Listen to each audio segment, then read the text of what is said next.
안녕하세요. 저는 40대 여자입니다. 여러분은 자신 스스로가 어떤 사람인지 잘 알고 계시나요? 저는 지금까지 살면서 저 스스로에 대해 아주 잘 안다고 생각했습니다. 씩씩하고 어릴 때의 순수함을 그대로 간직한 사람이라고 여겼죠. 그런데 제 착각이더군요. 사람은 환경에 따라 어쩔 수 없이 변하기도 하는 거더라고요. 저는 위로 오빠만 둘입니다. 여기까지 들으면 다들 제가 집에서 공주처럼 자랐을 거라고 생각하더라고요. 하지만 저는 아닙니다. 집마다 다르겠지만 우리 집은 부모님께서 아들, 딸을 구분 없이 그냥 막 삼형제처럼 키우셨어요. 아들만 키우다 딸을 낳으면 예쁜 원피스도 입히고 싶고 머리도 예쁘게 묶어주고 싶고 그럴만도 한데 저희 부모님은 그러지 않았습니다. 제게 오빠가 입던 옷도 그대로 물려주고 머리도 항상 짧게 자르라고 하셨죠. 그래서 그랬는지 아니면 제가 타고난 성격이 그랬던 건지 저는 오빠들처럼 자라는 게 별로 불편하지 않았습니다. 오빠들하고만 놀아서 그런지 학교에 가서도 여자애들보다 남자애들하고 어울려 노는 게 편하더라고요. 여자애들처럼 앉아서 노닥거리는 건 아예 체질에 맞질 않았어요. 덕분에 저는 어릴 때부터 씩씩하고 선머슴 같다는 말을 많이 듣고 자랐습니다. 성격도 단순해서 웬만한 일에는 놀라지도 않았고요. 친구들과 싸워도 별로 상처받지 않았습니다. 부모님 말씀에 따르면 오히려 오빠들보다 제가 더 고집세고 사고뭉치라 더 힘들었다고 하시더라고요. 부모님은 좀 힘드셨다고 하지만 저는 어디서나 인기가 많았습니다. 공부보다는 노는 걸 좋아하다 보니 자연스레 운동신경이 좋았어요. 성격도 시원시원한 편이었고요. 학교 생활하면서 반장도 정말 많이 했어요. 나중에 직장 생활도 굉장히 잘했습니다. 어디서든 잘 적응하는 편이라 저는 평생 탄탄대로로 즐겁게 살 줄 알았습니다. 그런데 그렇지가 않더군요. 결혼 생활은 달랐어요. 지금까지 인간관계에 있어서 단 한 번도 문제가 생긴 적이 없었는데 시댁 식구들은 차원이 다르더군요. 남편과 저는 운동을 하다가 만났습니다. 저는 자전거, 스쿼시, 수영 등등 못하는 운동이 없어요. 그래서 동호회도 많이 해요. 남편과는 자전거 동호회에서 만났습니다. 나이도 비슷하고 사는 곳도 가까워서 처음엔 친구처럼 지내다 어느새 가까워져 결혼까지 하게 됐네요. 남편과 저는 소울메이트처럼 모든 게 다 비슷했습니다. 좋아하는 거는 물론이고 싫어하는 거, 하고 싶은 것까지 다 똑같았어요. 연애할 때는 서로 너무 비슷하다는 게 신기했습니다. 마치 운명인가 싶었죠. 그런데 결혼을 하고 보니 이게 더 힘들더군요. 서로 취향이 다르면 서로 좋아하는 걸 이해 못해 아예 못하게 하거나 싸우는 경우가 있다고 하는데 저희는 다른 걸로 싸웠습니다. 서로 하고 싶은 걸 포기하지 못해 싸우게 되더군요. 물론 신혼 초에는 너무 좋았죠. 모든 걸 다 같이 할 수 있으니까요. 하지만 정말 딱 그때까지였습니다. 아이가 생기자마자 저희 부부는 매일같이 싸웠어요. 제가 임신했을 때 일입니다. 저는 태권도 학원에서 사범으로 일해요. 학교 다닐 때부터 줄곧 운동만 했으니 태권도는 물론 유도, 합기도까지 유단자였습니다. 사실 군대나 경찰 쪽에 뜻이 있기는 했지만 다 떨어져서 운동만 열심히 했어요. 일 자체가 몸으로 하는 일이다 보니 임신 사실을 알자마자 저는 고민이 많았습니다. 제가 운영하는 태권도장도 아닌데 쉰다고 말하기가 눈치가 보이더라고요. 그런 제 마음을 남편은 전혀 알지 못했어요. 결혼도 같이 하고 아이도 같이 가졌는데 왠지 저만 힘들더군요. 남편은 결혼하든 임신을 하든 전혀 달라진 게 없었는데 저만 모든 게 달라졌습니다. 태권도 관장이 학교 선배라 그래도 저를 배려해준다고 아이 낳을 때까지는 사무적인 일만 하라고 해줬어요. 선배 입장에서는 정말 많이 배려해준 거였죠. 사실 태권도 학원이라는 게 사무적인 일이 별로 없거든요. 다른 사범들은 다 바쁜데 저만 매일 앉아 노는 것 같아 미안한 마음이 있었습니다.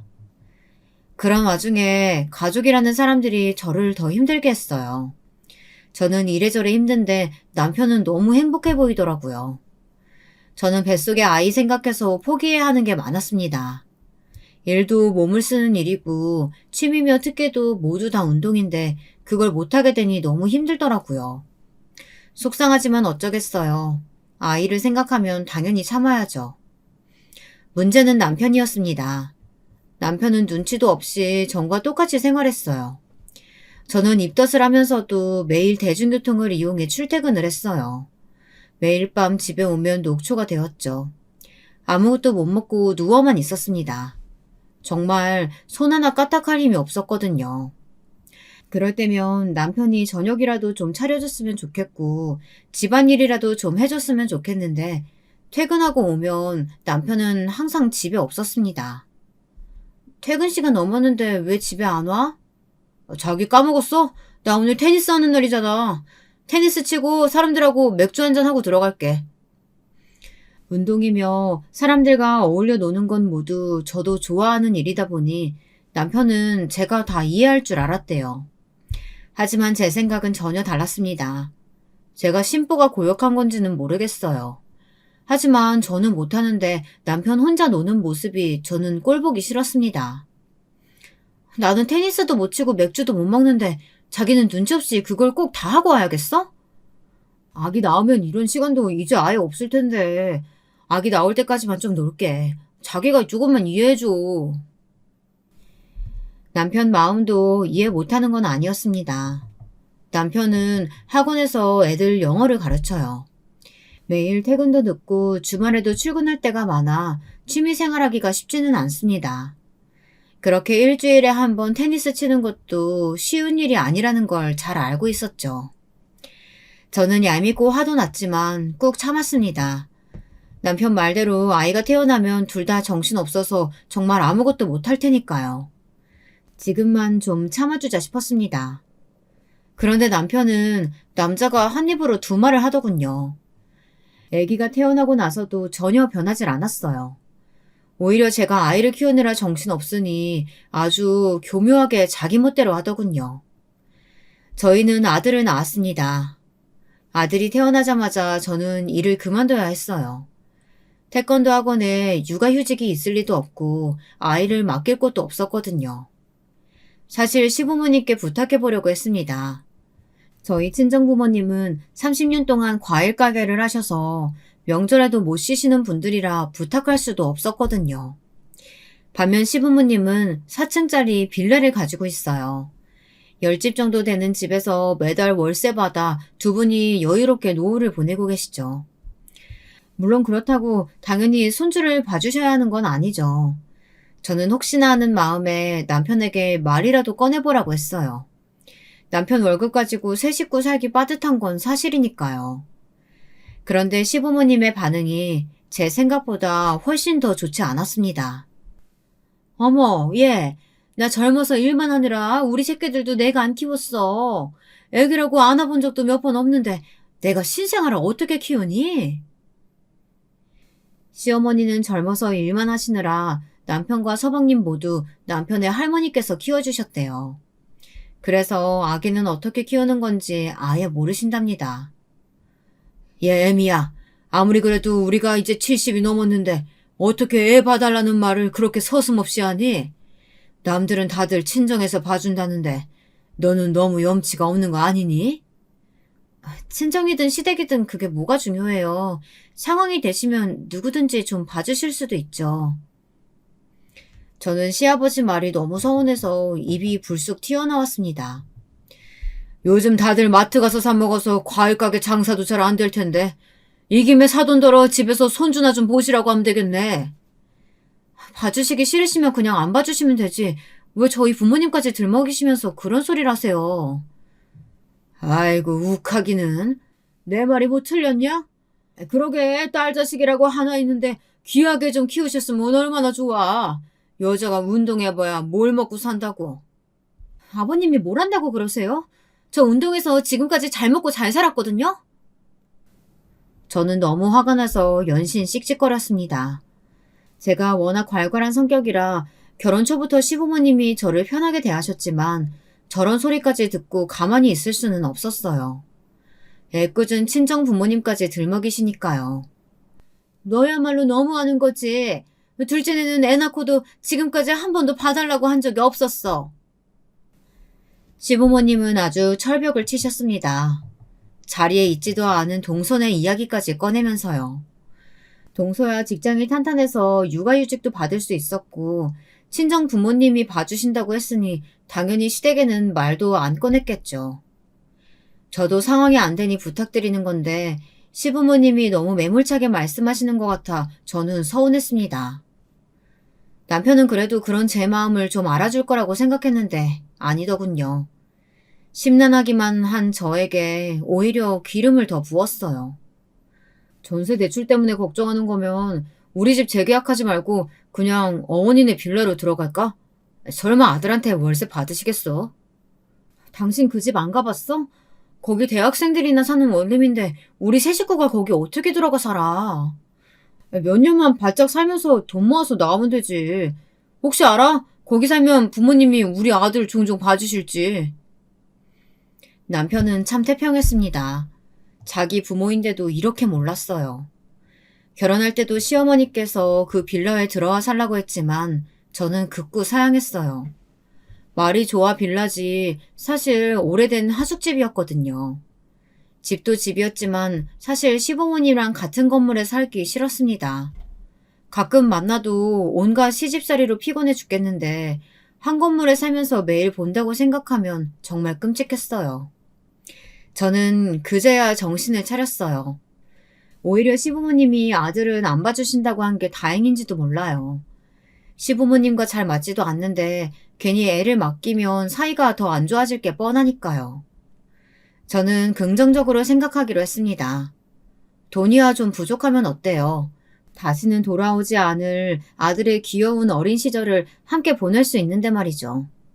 그건 돈으로도 절대 살 수 없는 일이니 우선 1년만 열심히 키워보자 싶었습니다. 육아휴직이라고 생각하고 1년간 악착같이 아껴서 생활하면 못 살 것도 없으니까요. 저는 1년 동안 꼼짝없이 집에서 육아만 했어요. 매일 운동만 하던 사람이 마음대로 외출도 못하고 집에서 말도 못하는 아기랑만 지내며 하루 종일 씨름하는 게 여간 힘든 일이 아니더군요. 정말 제 인생에서 가장 힘들었던 시간을 꼽으라면 그때였던 것 같아요. 왜 엄마들이 육아 우울증에 걸리는지 알겠더라고요. 제가 이런 말을 하면 친구들도 그렇고 저희 부모님까지 제 말을 안 믿었어요. 너처럼 산머슴 같은 애가 무슨 우울증이야. 그거 그냥 나가서 놀지 못하니까 답답해서 그러는 거야. 집에 있는 게 그렇게 힘들면 뭐 애 데리고 가게 나와서 가게나 좀 봐줘. 다른 집들은 딸이 애 보느라 힘들다고 하면 애도 봐주고 반찬도 해다 준다는데 저희 친정엄마는 역시 달랐습니다. 엄마도 마음 편하게 집에서 애나 봤으면 좋겠다고 하시면서 그렇게 힘들면 나와서 가게나 보래요. 본인이 애 봐줄 테니까요. 제가 뭘 바라고 말했나 싶더군요. 우리 가족 스타일이 원래 다 그래요. 다들 무뚝뚝하고 위로라고는 못하는 사람들이죠. 제가 마음이 약해지기는 약해졌는지 예전 같으면 욱해서 됐다고 엄마한테 뭘 바라냐고 하면서 전화를 끊어버렸을 텐데 서운해서 눈물까지 찔끔 나더군요. 기댈 사람이라고는 없었습니다. 저는 매일 남편 퇴근 시간만 기다리고 있었어요. 믿을 거라고는 남편밖에 없다는 사실이 너무 서글펐습니다. 그러면 뭐래요. 남편이라는 인간은 매일매일 이런저런 핑계대면서 늦게 왔는데요. 애들 시험이 얼마 안 남아서 이번 주는 내내 야근이야. 당신 먼저 일찍 자.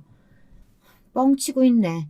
이번 주 자전거 동호회 사람들 한강에서 야간 바이킹하는 거 나도 알거든? 어디서 감히 날 속여? 아, 우리 자기 알고 있었구나. 나만 가기 너무 미안해서 그렇지. 자기도 알잖아. 한강 야간 바이킹 하면 기분 끝내주는 거. 이번엔 내가 가고 다음번엔 자기가 가. 그러니까 이번엔 이해해주는 거다? 저도 다 알고 있어요. 남편이 이런저런 핑계를 대며 매일 운동을 하거나 취미생활을 즐기고 있다는 걸요. 저에게 여러 번 걸린 적도 있었지만 저는 너무 지쳐서 화를 낸 기운조차 없었습니다. 그리고 제가 배려를 해주다 보면 언젠가 남편도 제 마음을 알고 저도 배려받을 수 있을 줄 알았어요. 그런데 도저히 참아줄 수 없는 일이 있었습니다. 배려는커녕 계속 봐주니 이 인간이 저를 아주 호구로 알더군요. 남편이 제게 거짓말을 했습니다. 평소에 하던 사소한 거짓말이 아니라 저를 정말 작정하고 속였어요.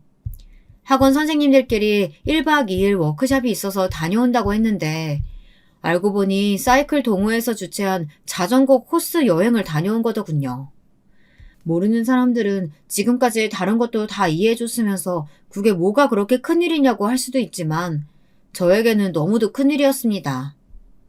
저도 자전거 타는 걸 너무 좋아해요. 그래서 그 코스 여행을 꼭 가고 싶었습니다. 신혼 초에도 꼭 같이 가자고 약속한 적도 있었고요. 그런데 제게 말 한마디도 없이 혼자 다녀온 거였죠. 그걸 제가 어떻게 알았냐고요? 자전거 동호회 회장님이 남편인 줄 알고 단톡방에 저를 초대한 거예요. 저랑 남편 프로필 사진이 똑같은 아들 사진이거든요. 단톡방에 여행에서 찍은 사진이 계속해서 올라오는데 사진 속에 제 남편이 있더군요. 아주 해맑은 얼굴로 여자 회원들 사이에 떡하니 말이죠. 저와 남편도 바로 그 모임에서 만난 거예요. 보통 다들 처녀 총각 젊은이들이 모여서 가는 여행이거든요. 그런 곳을 아이도 있는 유부남이 저한테 상의 한마디 안 하고 다녀온 거죠. 저는 정말 24시간을 꼬박 혼자 아이와 씨름하고 있는데 말이죠. 저는 그 사실을 알고 나서 남편에게 정말 실망했어요. 다른 사람은 몰라도 남편은 모를 리 없거든요. 남편이 혼자 다녀오면 제가 얼마나 화를 낼지요. 그런데 그런 걸 다 무시하고 혼자 다녀온 거예요. 저는 이대로 넘어갈 수 없었습니다. 저 방에 누워있는 애가 내가 밖에서 나온 애야? 우리 둘이 좋아서 낳은 우리 아이야. 근데 내가 혼자 저 갓난아이랑 울면서 씨름하는 사이에 당신은 아가씨들이랑 여행을 갔어? 그것도 나한테 거짓말까지 하고? 네가 그러고도 인간이니? 아가씨들이랑 가긴 누가 아가씨들이랑 갔다고 그래. 자기도 알잖아. 내가 거기 꼭 가고 싶었던 거. 자주 하지도 않은 행사인데 이번 학원 휴가 날짜랑 딱 맞더라고. 이렇게 운명적인 날에 내가 어떻게 안 가냐? 남편은 정말 철딱서니가 없었어요. 이건 무슨 남편이 아니라 제 아들 같았습니다. 뻔뻔한 놈. 너는 어떻게 네 생각만 하니? 네가 가고 싶으면 당연히 나도 가고 싶다. 그런 생각 안 들어? 자기도 가고 싶은 거 알지. 근데 우리 아들이 있잖아. 나중에 애 다 크면 내가 당신도 혼자 보내줄게. 꼭. 이게 입만 살아서는. 너 지금 그걸 말이라고 하냐? 애 다 키우면 뭐 꼬부랑 할머니가 돼서 가란 소리야? 남편이 그렇게 얄미운 성격인지 저는 그때 처음 알았어요. 알고 보니 자기가 하고 싶은 건 꼭 해야 직성이 풀리는 사람이더라고요. 저는 저에게는 절대 오지 않을 거라고 장담했던 육아 우울증이 온 것 같았어요. 말을 한마디도 하고 싶지 않을 정도로 의욕이 없을 때도 있었고 아이를 재우다가 저도 모르게 눈물이 나기도 하더라고요. 거기다가 문제는 잠을 거의 자지 못했어요. 아들이 워낙 새벽에 자주 깨기도 했지만 아이가 잠들고 나서도 저는 잠에 들 수가 없었습니다. 저도 처음에는 그냥 아이 키우는 게 힘들어 그런 줄 알았는데 주변에서 다들 육아 우울증이라고 병원에 한번 가보라고 하더라고요. 저는 절대 육아 우울증에 걸릴 리 없다던 친정 엄마까지 이런 말을 하니 저도 걱정이 됐습니다. 저는 고민 끝에 남편에게 이야기했어요. 그러자 남편이 한다는 말이 어이가 없더군요. 자기가 우울증? 말도 안 돼. 당신 요즘 매일 움직이지도 않고 집에 매일 누워만 있으니까 의욕도 없고 잠도 안 오는 거야.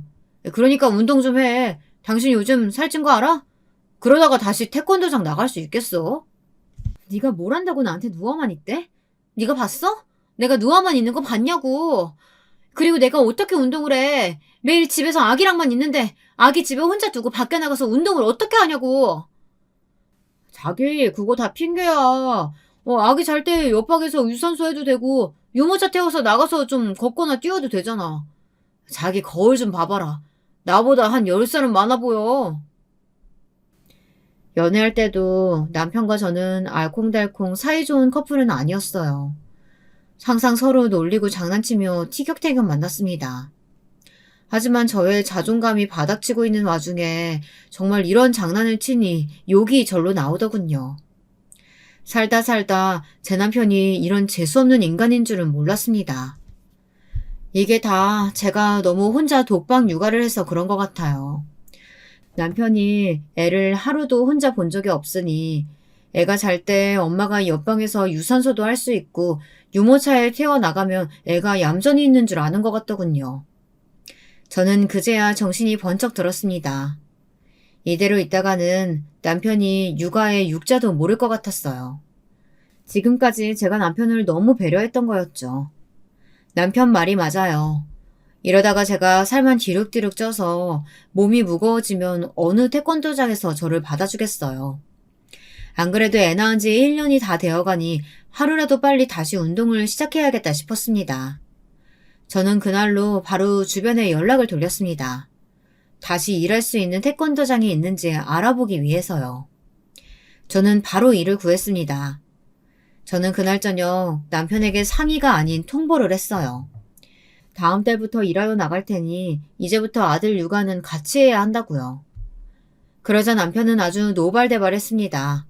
자기랑 상의 한마디 없이 마음대로 결정하면 어떡하냐고요. 상의? 당신은 지금까지 뭐 할 때마다 나랑 상의했어? 심지어 당신은 내가 주말만이라도 수영 가지 말고 애 좀 봐달라고 했더니 그것도 안 들어줬잖아. 그럼 1년치 미리 등록해놨는데 중간에 어떻게 그만둬. 나도 이미 일하러 가겠다고 말한 거라 할 수 없어. 이렇게 당장 나가겠다고 하면 우리 아들은 어떡해. 설마 저 어린 걸 어린이집이라도 보내겠다는 거야? 어린이집이든 보모든 알아봐야지. 그렇게 아들이 걱정되면 당신이 집에서 좀 보던지. 처음엔 농담인 줄 아셨던 친정 부모님도 제가 우울증으로 힘들어한다는 걸 아시곤 어린이집이나 아이를 봐주실 분이 마땅치 않으면 친정에서 좀 도와주신다고 했어요. 하지만 저는 남편 하는 짓이 괘씸해서 그 이야기는 하지 않았습니다. 제가 좀 세게 나가면 남편이 지난날을 좀 반성할 줄 알았어요. 그런데 반성은커녕 오히려 잔머리를 썼더군요. 제가 일하러 못 나가게 하려고 시부모님까지 동원했어요. 어느 날이었습니다. 시부모님이 갑자기 저를 부르셔서 시댁으로 갔습니다. 애미, 너는 정신이 있는 거니 없는 거니? 어떻게 아직 제대로 걷지도 못하는 애를 떼어놓고 일을 하겠대? 시어머니는 다짜고짜 저더러 정말 애를 남한테 맡기고 일하려고 하는 거냐며 소리를 지르셨습니다. 저는 기가 막혔어요. 아들 낳은 지 1년이 다 돼가도록 지금까지 하루도 봐주신 적이 없으면서 이제 와 걱정하는 척 참견하시니 어이가 없더군요. 어차피 지금까지도 계속 저 혼자 키웠고 앞으로도 다 제가 알아서 할 테니까 어머님은 걱정 안 하셔도 돼요. 너 지금 너 혼자 애 좀 봤다고 유세 떠는 거니? 내 아들이 너보다 능력 있고 돈도 더 많이 벌잖아. 그러면 당연히 네가 알아서 키워야지. 당연한 거 가지고 뭐가 그렇게 불만이 많아. 능력 있고 돈 많이 벌면 자기 새끼 자기가 안 키워도 된다고 누가 그래요? 저는 처음 듣는 소린데요. 어머, 얘 말하는 것 좀 봐. 내가 지금까지 너 기분 나쁠까봐 말 안 했는데 네 동서는 그 좋은 회사 다니면서 애도 혼자 다 보고 시부모님이라고 우리까지 얼마나 살뜰하게 챙기는 줄 알아? 또 시작이었습니다. 제가 시댁에 오는 걸 가장 싫어하는 이유가 바로 이거예요. 무슨 말만 나오면 결국은 저와 동서를 비교하셨죠. 결혼한 직후부터 그랬어요. 남편에는 아들만 둘이에요.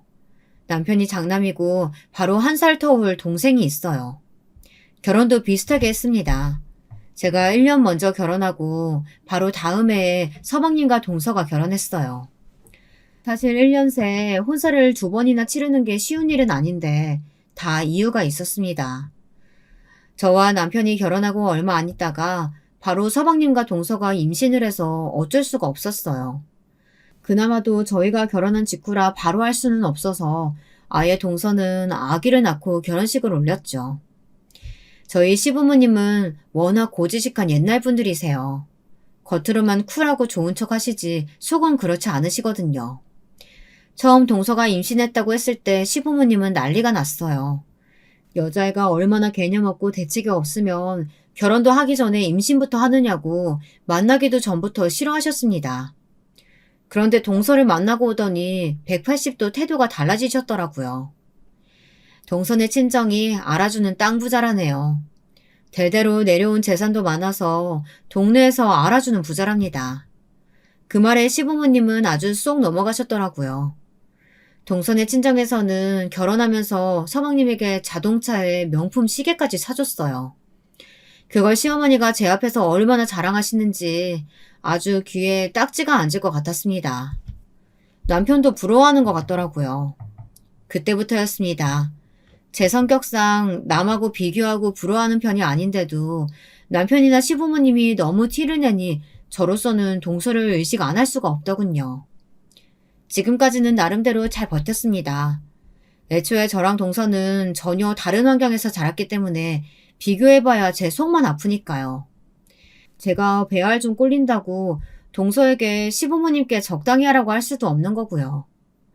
그때까지는 시부모님도 제 앞에서 대놓고 비교하신 적은 없었으니 저도 대충 모르는 척 넘기기도 했습니다. 그런데 그 이후로는 시부모님이 아주 치사하게 나오셨습니다. 불고가 한번 터지니 대놓고 저와 동서를 비교하더군요. 명절날 있었던 일입니다. 동서는 시댁에 올 때마다 항상 이것저것 바리바리 싸웠어요. 친정에서 부모님이 가져다 드리라고 했다면서요. 저도 물론 친정이 과일 가게를 하시다 보니 매번 가장 좋은 특산품으로 가져다 드리곤 했습니다. 그런데 하필이면 이번 명절에 동서가 딱 봐도 비싸 보이는 고급 과일 바구니를 가지고 왔더군요. 아이고 둘째야, 이게 다 뭐냐? 나는 난생 처음 보는 과일인데? 아버지가 보내셨어요. 이게 백화점에서 VVIP들한테만 판매한다는 정말 좋은 상품이래요. 아이쿠, 그럼 이거 사고 싶어도 아무나 못 사는 귀한 과일인 거네. 사돈이 과일 가게에도 이런 건 구경해 본 적이 없는데 우리 둘째 덕분에 우리 입이 아주 호강한다. 동서가 일부러 그런 거야 당연히 아니겠지만 하필이면 왜 과일인가 싶더군요. 거기다가 시어머니 말씀이 아주 귀에 거슬렸습니다. 같은 말을 해도 왜 꼭 저렇게 하시나 싶었죠. 거기서 끝이 아니었습니다. 동서는 과일로도 모자라서 집에 갈 때 시부모님께 돈 봉투까지 드리더라고요. 항상 올 때마다 양손 무겁게 들고 오는 것도 고마워 죽겠는데 뭘 또 용돈까지 주고 그래. 제가 이번에 새로 맡은 프로젝트가 잘 돼서 보너스 받았거든요. 이건 꼭 어머님 아버님께 드리고 싶었어요. 어쩜 우리 둘째 며느리는 이렇게 말도 예쁘게 하는지 몰라. 여자가 이런 맛이 있어야지 남편한테 사랑도 받는 건데. 첫째야, 너도 둘째한테 좀 배워라. 가끔 보면 너희 부부는 부부가 아니라 너무 친구 같아. 역시 우리 엄마 보는 눈 있다니까. 나랑 우리 진영이는 부부라기보단 완전 절친이지, 절친. 남편이라고 있으면 뭘 하나요. 눈치가 없어도 너무 없는걸요. 항상 저런 식이었습니다. 시부모님이 제게 뭐라고 하면 제 편을 들어야 하는데 항상 농담으로 대충 넘어가곤 했어요. 집에 오는 길에 제가 뭐라고 하면 자기 부모님이라고 자기 부모님 편만 들었습니다. 거기다가 시부모님이 저와 동서를 비교하시는 게 아니라네요. 그러면서 하는 말이 제게 피해 의식이라도 있느냐고 하더군요. 그뿐만이 아니었습니다. 하루는 제가 조카를 봐준 적이 있었어요. 사실 그것도 제가 봐주려고 했던 게 아니라 좀 급작스러웠습니다. 제가 평일에 일하게 되다 보니 주말에 할 일이 쌓여 있었거든요. 남편이라도 집에 있으면 애라도 맡기고 편하게 집안일이라도 할 텐데 남편은 여전히 학원일 핑계로 나가고 저녁이면 수영하러 나갔습니다. 그런데 웬일로 그날은 남편이 안 가고 집에 있더라고요. 저는 오늘은 해가 서쪽에서 떴나 싶었죠. 그런데 이 인간이 다 계획이 있더군요. 오늘 재수씨랑 준호가 둘 다 회사에 급한 일이 생겨서 출근을 해야 한다고 하네. 그래서 지영이는 우리가 봐주겠다고 했어. 이따 재수씨가 지영이 데리고 올 거야. 서방님이랑 동서가 주말인데도 출근을 해야 하는데 동선의 친정 부모님이 마침 여행 중이셔서 조카를 봐줄 사람이 없다고 남편에게 연락이 왔대요. 시부모님도 이런저런 핑계를 대시며 못 봐준다고 하셨고요. 그래서 남편은 저에게 물어보지도 않고 조카를 봐주기로 했다네요. 물론 하나밖에 없는 조카인데 당연히 봐줄 수도 있죠. 그런데 남편이 미워서 그런지 괜히 짜증이 나더군요. 더 짜증나는 건 남편 태도였습니다. 조카가 집에 왔는데도 자기는 곧바로 수영을 하러 가겠다는 거예요. 4살 배기 조카랑 돌쟁이 아들을 둘 다 저한테 맡기고요. 당신이 데려다 놨으면 당신이 봐야지. 당신 조카를 지금 나더러 보라는 거야? 애들 보는 건 당신 전문이잖아. 재영아, 작은 엄마 태권도 선수야. 태권도 가르쳐 달라고 해. 자기야, 나 수영하고 금방 올 테니까 애들 보고 있어? 남편이라는 인간은 자기 할 말만 해놓고서는 나가버렸습니다. 저는 엉망이 된 거실에 멍하니 앉아 있었습니다. 조카는 제 눈치를 보고 있었고 아무것도 모르는 저희 아들은 장난감을 입으로 물어뜯으며 해맑게 웃고 있었습니다. 조카가 보기에도 제가 화난 것처럼 보였는지 제게 괜찮냐고 물어보더라고요. 이 어린아이 눈에도 지친 제 얼굴이 보이는데 저희 남편의 눈엔 보이지 않나 봐요. 저는 남편의 태도에 슬슬 지쳐갔습니다. 제가 일을 하면 좀 변할 줄 알았어요. 하지만 화도 내고 싸워도 보고 해볼 수 있는 건 다 해봤는데도 남편은 변할 기미가 보이질 않았습니다. 그날 저녁 동서와 서방님이 조카를 집으로 데리러 왔어요. 얼마 안 있다 남편도 집에 들어오더군요. 수영만 갔다가 온다던 사람이 저녁 때가 다 돼서야 들어왔습니다. 동서는 제가 조카를 봐준 게 아무래도 신경 쓰였는지 오면서 초밥을 포장해 온다고 하더라고요. 저는 그래도 다행이다 싶었어요. 하루 종일 애 둘한테 시달리느라 정말 밥을 떠먹을 힘도 없었거든요. 그런데 이게 웬일일까요? 이쯤 되니 제가 이상한 사람인가 싶을 정도로 이 집안 식구들은 다들 눈치도 없고 이상했습니다. 글쎄 동서는 애를 맡겼으면 그냥 혼자 와서 애만 데리고 가면 되지 굳이 온 식구를 다 총동원해 왔더군요. 서방님에다 시부모님까지 다 모시고 왔어요. 제가 초대를 한 것도 아닌데 굳이 시부모님께 저희 집에 가서 같이 저녁을 먹자고 연락을 했다네요. 물론 동서가 저를 괴롭히려고 했다거나 나쁜 의도를 가지고 그러지 않았다는 건 잘 압니다. 하지만 우리 집에 오는 일인데 당연히 저에게 먼저 물어봤어야 한다고 생각해요. 더군다나 저는 애들 보면서 밀린 집안일을 하느라 완전 기진맥진한 상태였거든요. 진심으로 말 한마디 하고 싶지 않은데 시부모님까지 끌고 왔으니 쉬고 싶어도 쉴 수가 없었어요. 거기다가 더 기가 막혔던 건 남편이었습니다. 그냥 조용히 입 다물고 있으면 중간은 갈 텐데 그 개념 없는 주둥이를 함부로 놀리더라고요. 여보, 하루 종일 집에 있으면서 도대체 뭐 한 거야? 시부모님 오셨는데 밥상이라도 차려놨어야지. 저는 말문이 턱하고 막히고 말았습니다. 세상에 어떻게 저런 인간이 있을까 싶어서요. 당신 지금 그걸 말이라고 해? 내가 놀았어? 하루 종일 애 둘 보느라 화장실도 한 번 못 갔는데 어떻게 그런 말을 할 수가 있어? 그렇게 효자짓 하고 싶으면 당신이 밥상 차리면 되잖아. 형님, 제가 생각이 짧았어요. 애들 보느라 형님 힘드셨을 텐데 제가 괜히 시부모님까지 모시고 왔나 봐요. 어머어머, 둘째야. 네가 미안할 게 뭐가 있니? 가족끼리 서로 애도 봐주고 모여서 저녁도 먹고 할 수 있는 거지. 첫째 너는 손윗사람이 돼서 조카 좀 봐줬다고 꼭 그렇게 위세를 떨어야겠니? 거기다 시부모님까지 왔다고 꼭 그렇게 싫은태를 내야겠어? 아유, 눈치 보여서 원. 아들네 집에 올 수가 있나? 시어머니는 또 시작이었습니다. 안 그래도 피곤해 죽겠는데 듣기 싫은 소리만 늘어놓으셨어요. 저도 더는 모르겠습니다. 남편한테도 남은 정이라고는 없는데 제가 왜 이런 취급을 받고 있어야 하는지 모르겠더군요. 어머니 말씀대로라면 어머님이 솔선수범해서 애들도 좀 봐주시고 며느리들도 도와주지 그러셨어요. 어머, 얘 말하는 것 좀 봐. 이래서 내가 너 처음 왔을 때부터 싫었던 거야. 맨날 남자들이랑 우르르 어울려가지고 운동만 했으니 아는 게 뭐가 있겠니? 엄마 고정하세요. 여보 뭐하고 있어. 빨리 어머니께 사과드려. 정말이지 엉망진창이었습니다. 시어머니든 남편이든 정말 다 꼴도 보기 싫었어요. 그런데 그때 시어머니께서 제게 오시더니 바로 옆에서 혼자 뭐라고 막 중얼거리셨어요. 아유 무식해. 내가 어쩌다 저런 무식한 년을 며느리로 봐가지고 애까지 낳았으니 어떡해. 이제 와 쫓아낼 수도 없고.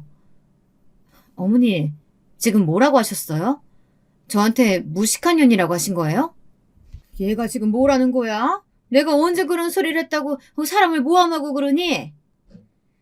저는 똑똑히 들었습니다. 어머니께서 제게 속삭이듯 중얼거리는 소리를 분명히 들었어요. 그런데 시어머니는 오히려 제게 거짓말을 한다며 딱 잡아떼더군요. 첫째, 너 아주 무서운 애구나. 네가 요즘 힘들어 보여서 나도 웬만하면 네 편 들어주려고 했는데 아무리 시어머니가 싫어도 그렇지 어디 감히 시어머니를 모함해. 내가 너희 시어머니랑 40년 넘게 살면서 욕 한마디 하는 걸 들어본 적이 없다. 제가 그런 걸 가지고 왜 거짓말을 하겠습니까? 저는 명확하게 들었어요. 거짓말을 하는 건 시어머니였습니다. 저는 그날 알아챘습니다. 제가 지금까지 시어머니에 대해 너무 몰랐다는 걸 말이죠. 시어머니는 제가 생각한 것보다 더 독하고 무서운 분이셨어요. 어느 날이었어요. 친정 부모님께서 김장을 했다고 김치를 가져가라고 하시더군요. 저는 퇴근길에 친정에 들렀습니다. 그런데 부모님께서 굳이 시댁에 가져다 주라고 따로 김치를 싸놓으셨더라고요. 저는 가게 하면서 매번 김장하기도 힘들 텐데 뭐하러 저희 시댁까지 챙기냐고 볼멘소리를 했어요. 그러자 친정어머니는 제 걱정을 하시며 사돈이라고 매번 해드리는 것도 없는데 김치라도 가져다 드려야 시부모님이 저를 예뻐해 주시지 않겠냐고 하시더군요. 내가 너를 너무 아들처럼 키워서 시댁 가서도 산모슴처럼 굴까봐 걱정이다. 자고로 여자는 시부모님 사랑받고 남편 사랑받으면서 살아야 마음 편한 거야. 힘들고 싫어도 참고 시댁에 잘해. 너무 속상했어요. 당시에 저는 진지하게 남편과 이혼해야 하나 말아야 하나 고민하고 있었거든요. 저는 이래저래 심란한 마음으로 김치를 가지고 시댁에 갔습니다. 그런데 말도 안 되는 광경을 보고 말았어요. 시어머니가 1층에 사는 세입자와 말씨름을 하고 있더라고요. 그런데 그 내용이 충격적이었습니다. 젊은 아가씨가 말귀를 못 알아먹네. 내가 월세는 남편 통장으로 보내고 관리비는 내가 따로 받으러 올 테니까 현금으로 달라고 했잖아. 요즘 누가 현금 가지고 다녀요. 자꾸 귀찮게 왜 그러세요? 집주인이 그렇게 하라고 하면 그냥 할 노릇이지. 뭐가 이렇게 말이 많아? 아줌마, 지금 저한테 갑질하시는 거예요? 자꾸 이러시면 저 주인 아저씨한테 다 말하고 방 뺄 거예요. 저는 혹시나 시어머니가 젊은 아가씨랑 싸우기라도 할까봐 걱정돼 바로 말리려고 김치통을 내려놨습니다. 그런데 그때였어요. 아가씨가 집을 나가겠다고 하자 곧바로 깨갱하시더니 생각지도 못한 말을 하더군요. 아가씨, 내가 갑질하는 게 아니라 내가 내 사정 아가씨한테 다 말했잖아. 내가 너무 급해서 그래. 관리비는 내가 남편 모르게 써야 될 때가 있어서 그런 거니까 다음 달에는 꼭 현금으로 준비했다가 나한테 줘요. 시어머니에게 뭔가 비밀이 있는 것 같더군요. 저는 이 좋은 기회를 그냥 놓칠 수 없었습니다. 저는 시어머니에게 다가가 물었어요. 관리비를 왜 시아버지 모르게 받으시려고 하냐고요. 그러자 시어머니는 눈을 동그랗게 뜨시며 당황하셨습니다. 저더러 왜 연락도 없이 왔냐고 소리까지 지르시더군요. 그러더니 금세 꼬리를 내리셨어요. 자존심 센 시어머니가 이렇게까지 하는 걸 보니 보통 일이 아닌 것 같긴 하더군요. 사실은 그게 내가 빚을 진 게 있어서 돈을 좀 급하게 메꿔야 돼. 근데 너, 이 일은 절대 너희 시아버지한테 비밀이다. 알면 나 정말 쫓겨나. 알고 보니 시어머니께서 아버님 몰래 관리비를 빼돌려 동네 아줌마들과 계를 하셨나 봐요. 그러다가 계주 아줌마가 돈을 가지고 도망가서 아주 난리가 난 거죠. 저는 시어머니가 잘못하신 것도 아닌데 그냥 시아버지에게 사실대로 말씀드리는 게 낫지 않겠냐 했지만 어머니는 절대 안 된다고 하셨어요. 사실은 내가 돈 실수한 게 처음이 아니야. 전에도 이런 적이 있어서 한 번만 더 돈 가지고 허튼 짓 하면 너희 시아버지가 나 쫓아낸다고 했어. 저는 처음 듣는 이야기였는데 남편 대학교 때 시어머니가 다단계에 빠져 된통 당한 적이 있었답니다. 사기꾼들이 작정하고 어머니를 속여 당시에 입주하기로 했던 아파트에 못 들어갈 정도로 심각했다네요. 아파트만은 포기할 수 없었던 시아버지가 무리하게 중도금을 내느라 남편이 대학 등록금이 없어 한 학기 휴학까지 했다고 하더라고요. 그때 시아버지가 돈 구하러 백방으로 돌아다니며 스트레스를 너무 많이 받아서 원형 탈모까지 올 정도였답니다. 시어머니는 제게 부탁을 넘어 거의 애원을 했습니다. 500만 원 정도밖에 안 되는 돈이라 몇 개월 관리비만 빼돌리면 충분히 메꿀 수 있으니 제게 비밀을 꼭 지켜달라고요. 시아버지처럼 꼼꼼한 분이 과연 모르실까 싶었지만 저는 우선 시어머니의 말대로 해드리기로 했습니다. 저도 시어머니와 조금이나마 가까워질 수 있지 않을까 싶어서요. 그런데 제 기대가 너무 컸나 봐요. 시어머니는 저와 잘 지낼 생각이 없었는데 저 혼자 착각이었습니다. 시어머니 생신날이었어요. 저는 마지막으로 노력해보자 싶었습니다. 친정 부모님 말씀대로 아들을 생각해서라도 시부모님과 남편과 잘 지내보려고요. 저는 시어머니께서 좋아하시는 꽃다발을 사서 이제 막 뛰어다니기 시작한 아들에게 할머니에게 가져다 드리라고 했어요. 시어머니는 아들이 건넨 꽃을 보고 너무 좋아하셨습니다. 고맙다고 눈시울까지 붉히시더군요. 저는 마음을 가다듬었습니다. 아무리 밉고 싫어도 가족이니 생신은 기분 좋은 마음으로 축하해드리자 싶었어요. 그런데 저만 마음을 곱게 먹으면 뭐라나요? 상대방이 제 마음을 받아줄 생각이 없는걸요. 식당을 제가 예약했어요. 저희와 동서네가 번갈아 가며 식당 예약을 해요. 예약한 쪽에서 계산까지 하고요. 처음엔 저희도 항상 반반씩 했었는데 그게 또 문제가 있었어요. 동서가 식당 예약을 하면 좀 당황스럽더라고요. 왜냐고요? 저는 태어나서 한 번도 가본 적 없는 고급 호텔 뷔페나 너무 고가의 한식당을 예약해서 가격이 말도 안 되게 나왔어요.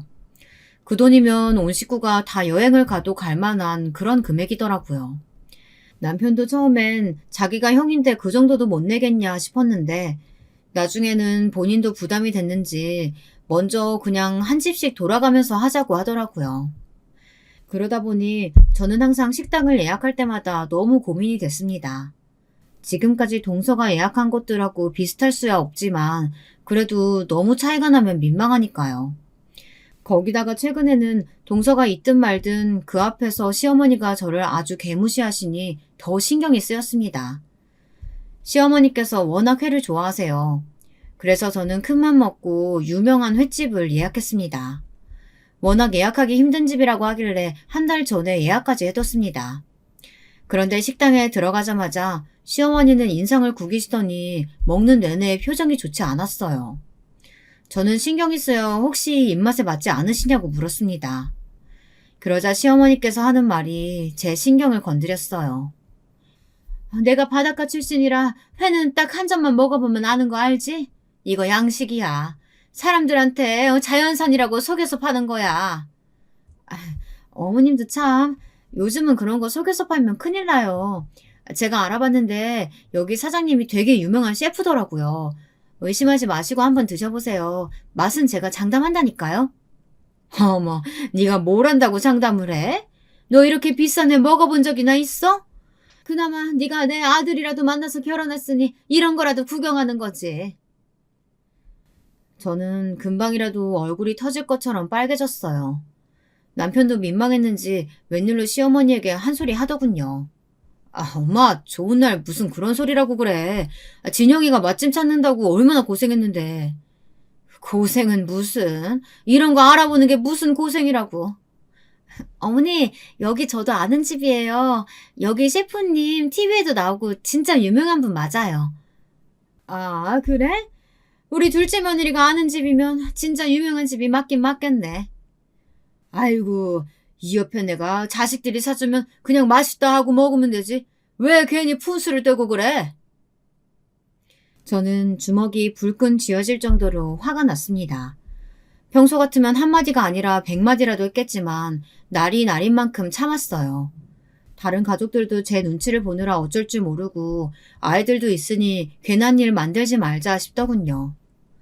그런데 저와 시어머니는 애초에 만나면 안 되는 사람이었는지도 모르겠습니다. 제가 참으면 뭐 하겠어요. 시어머니는 전혀 조심할 생각이 없으신 분인데요. 발단은 시어머니께서 또 저와 동서 사이를 비교하셨어요. 식사가 거의 끝날 때쯤 저는 시어머니에게 봉투를 드렸습니다. 이번엔 신경 써서 50만 원이나 넣었어요. 항상 저더러 능력 없다고 무시하시니 저도 이 정도는 할 수 있다 보여주고 싶어서요. 그런데 이걸 웬걸 동서는 정말 따라갈 수가 없었습니다. 글쎄 저희 아들만한 쇼핑백을 꺼내더군요. 심지어 쇼핑백에 박힌 로고가 자그마치 샤넬이었어요. 시어머니 생신이라고 동서는 비싼 명품백을 사왔더군요. 쇼핑백에서 가방이 나오자마자 시어머니 눈이 희번뜩해졌습니다. 어머머머, 이게 뭐야? 샤넬백이잖아? 엄마, 그거 엄청 유명한 거야. 500도 넘는 거라니까? 500? 어머, 둘째야. 나 태어나서 이런 거 처음 들어봐. 너무 고맙다. 내가 진짜 우리 둘째 며느리 때문에 살맛이 난다니까? 저는 표정 관리가 안 됐습니다. 이미 제가 드린 봉투는 잊힌 지 오래였어요. 저는 마음이 불편했습니다. 제가 아무래도 동서 선물을 너무 의식했는지 그만 실수를 하고 말았어요. 계산하려고 계산대에 갔는데 신용카드를 낸다는 게 잘못해서 제 체크카드를 낸 거예요. 그게 제 용돈 통장이라 돈이 거의 안 들어있는 건데 실수로 냈습니다. 손님, 잔액 부족이라고 나오네요. 다른 카드 있으십니까? 하마터면 그때 시어머니가 뒤따라 나오다 카운터 직원분의 말을 듣고 말았어요. 정말 저는 쥐구멍이라도 숨고 싶었습니다. 하필이면 그런 실수를 시어머니 앞에서 해버렸는지 모르겠어요. 저는 애써 정신을 차리고 다시 카드를 꺼냈습니다. 어머 죄송해요. 제가 정신이 없어서 카드를 잘못 냈어요. 이거로 결제해주세요. 그때였습니다. 시어머니께서 제 뒤에서 또 혼자 중얼거리는 소리가 나더라고요. 그 소리를 제가 똑똑히 들었어요. 아이고 내 팔자야. 어디서 저런 구질구질한 년이 며느리라고 들어와서는 빨리 이혼을 시키든가 해야지. 아휴 거지 같은 년 같으니라고. 제가 듣기를 바라셨는지도 모르겠어요. 혼잣말이라기에는 제게는 분명히 들렸거든요. 그 순간 저는 이성을 잃고야 말았습니다. 도저히 시어머니와는 상종하고 싶지 않았어요. 저는 그대로 몸을 돌려 이를 쑤시고 나오고 있는 남편에게 달려가 냅다 뺨을 갈겼습니다. 왜 그렇게까지 했냐고요? 그렇게까지 안 하면 시어머니 뺨을 내리칠 것 같았거든요. 당신 지금 뭐 하는 거야? 나 더는 못 참겠어. 등신 같은 너희 엄마 때문에 지겨워서 도저히 못 살겠다. 당장 우리 이혼해. 저는 식당이 떠내려가라 소리를 질렀습니다. 저는 진심이었어요. 어차피 남편도 제가 이런 취급까지 받으며 살 만한 가치 있는 남자는 아니니까요. 너 도대체 뭐 하는 짓이야? 시어머니한테 뭐 등신? 제 행동에 시아버지께서 화를 내시며 소리를 지르셨습니다. 저더러 지금 당장 잘못됐다고 머리를 조아리지 않으면 다시는 제 얼굴을 안 보시겠다더군요. 저도 바라던 바였습니다. 네, 아버님 말씀 잘하셨어요. 저야말로 저는 이 집안 며느리로 도저히 못 살겠네요. 잘난 아드님이랑 이혼해 드릴 테니까 걱정하지 마세요. 여보, 왜 이래? 당신이랑 내가 이혼을 왜 해? 남편은 지금까지 제멋대로 살아놓고 이제와 이혼은 하기 싫은가 보더군요. 하지만 저는 남편 말은 아예 들리지도 않았어요. 나는 아주 오래전부터 생각한 거야. 며칠 내로 이혼 서류 보낼 테니까 사인해. 얼씨구? 지가 어디서 내 아들 같은 남자 만난다고 주제도 모르고 먼저 이혼 얘기 꺼내고 있어? 어머 어머니, 혹시 치매세요? 뭐야 치매? 너 미쳤어? 바로 얼마 전에 있었던 일인데 까먹으신 것 같아서요. 아 그래, 너무 잘 됐네요. 동서가 준 가방 그게 딱 500이라고 하니까 그거 팔아서 갯돈 떼인 거 메꾸시면 되겠네요. 제 말에 시어머니 얼굴이 터질 듯 빨개졌습니다. 그리고 시아버지가 무슨 소리냐고 난리가 나셨어요. 아 맞다.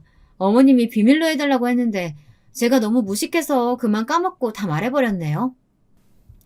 저는 그대로 뒤도 돌아보지 않고 식당을 나와버렸습니다. 속이 다 시원했어요. 그날 이후 어떻게 됐냐고요? 저는 곧바로 남편과 이혼하고 아들과 둘이 살고 있습니다. 친정 부모님이 하시는 과일 가게에서 멀지 않은 동네에 작은 집을 하나 구했어요. 물론 집도 좁고 먹고 살기도 빠듯하지만 마음만은 편했습니다. 큰 집에서 살 때랑 다른 게 없었거든요. 예전이나 지금이나 똑같이 아들과 둘뿐이었으니까요.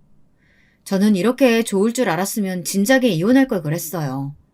남편도 남편이었지만 그 음흉하고 꼴보기 싫은 시어머니 얼굴을 안 보고 사니 절로 힘이 나고 예전의 제 모습이 돌아오더라고요.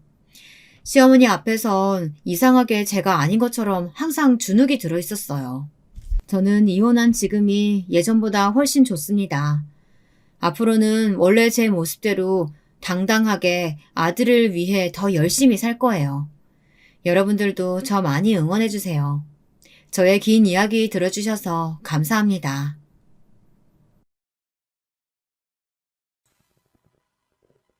안녕하세요.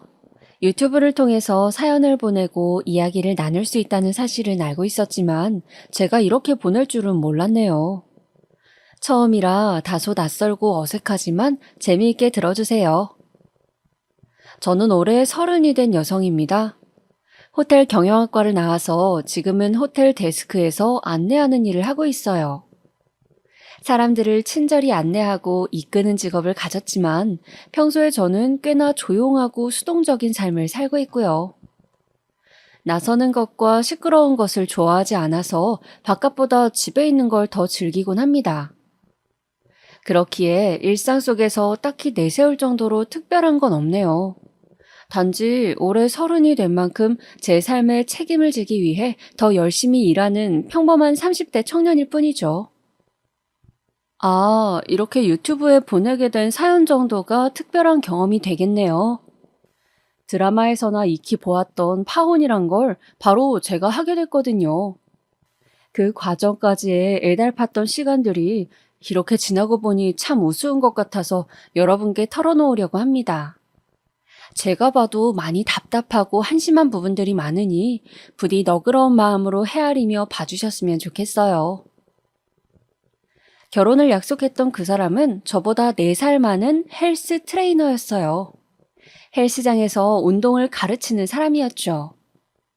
첫 만남은 대략 1년 반 전 제가 처음으로 혼자 부산 여행을 갔다가 시작됐어요. 그 당시 저는 서울 중앙부에 있던 작은 호텔에서 일하고 있었는데 코로나19가 터지면서 그 근교에 있던 호텔들의 경제 상황이 크게 위태로워지고 있었어요. 코로나가 쉽게 끝나지 않을 거란 걸 깨달은 호텔 내에서 인사 이동과 권고 사직이 빈번해졌고 그로 인해 저도 생계가 위협되는 시점이었죠. 타의로도 자의로도 저에게는 결단이 필요했던 때였기에 결국 일을 그만두게 되었습니다.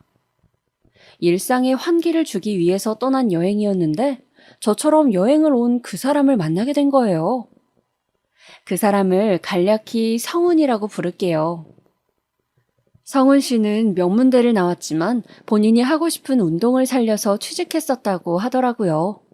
그렇게 부모님 반대를 무릅쓰고 서울에서 일하던 중에 코로나로 인해 일자리를 잃고서 친구와 함께 여행을 오게 됐다네요. 우리 세 사람은 우연히 만난 술자리에서 긴 이야기를 나누며 친분을 쌓게 됐어요. 저는 그때 성훈 씨를 보며 비록 실직이라는 어려운 상황이었지만 자신의 미래에 대한 확신이 있는 모습이 좋았습니다.